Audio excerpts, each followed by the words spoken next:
ചാവക്കാട് താലൂക്ക് ആശുപത്രിയിൽ വിദ്യാർത്ഥിക്ക് തെറ്റായ ചികിത്സ മൂലം ചലനശക്തി നഷ്ടപ്പെട്ട സംഭവത്തിൽ ഡോക്ടർക്കെതിരെയും നഴ്സിനെതിരെയും നടപടിയെടുക്കണമെന്നാവശ്യപ്പെട്ട് യൂത്ത് ലീഗ് ഗുരുവായൂർ മണ്ഡലം കമ്മിറ്റി സൂപ്രണ്ടിന്റെ ഓഫീസിൽ കുത്തിയിരിപ്പ് സമരം നടത്തി.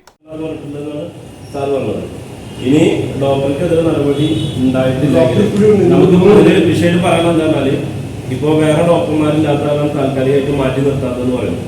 അങ്ങനെയാണെങ്കിൽ ഇത്രയും ഒരു തലവേദനയ്ക്ക് വന്നിട്ട് ചലനശേഷി നഷ്ടപ്പെടുന്ന അവസ്ഥയിൽ എത്തിയിട്ടുണ്ടെങ്കിൽ ഈ ഡോക്ടർ വന്നിട്ട് ഇപ്പോഴും കൂടെ ചികിത്സ നടത്തിക്കൊണ്ടിരിക്കുകയാണ്.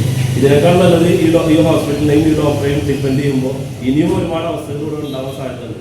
ഉടൻ നടപടിയുണ്ടാകുമെന്ന് അന്വേഷണ സംഘവും സൂപ്രണ്ടും ഉറപ്പു നൽകുകയും ഡോക്ടറെ അന്വേഷണ വിധേയമായി മാറ്റി നിർത്തുകയും ചെയ്തതിന്റെ അടിസ്ഥാനത്തിൽ സമരം അവസാനിപ്പിച്ചു. വിദ്യാർത്ഥിക്ക് നഷ്ടപരിഹാരം നൽകുക, തുടർ ചികിത്സ സർക്കാർ ഏറ്റെടുക്കുക എന്നീ ആവശ്യങ്ങളും യൂത്ത് ലീഗ് അന്വേഷണ സംഘത്തിന് മുന്നിൽ ആവശ്യപ്പെട്ടു. ജില്ലാ youth league general secretary Naushad Theruvath, നിയോജക മണ്ഡലം president TR Ibrahim, general secretary Kabeer Faizy, Shajeer Punna, treasurer MC Gafoor എന്നിവർ സമരത്തിന് നേതൃത്വം നൽകി.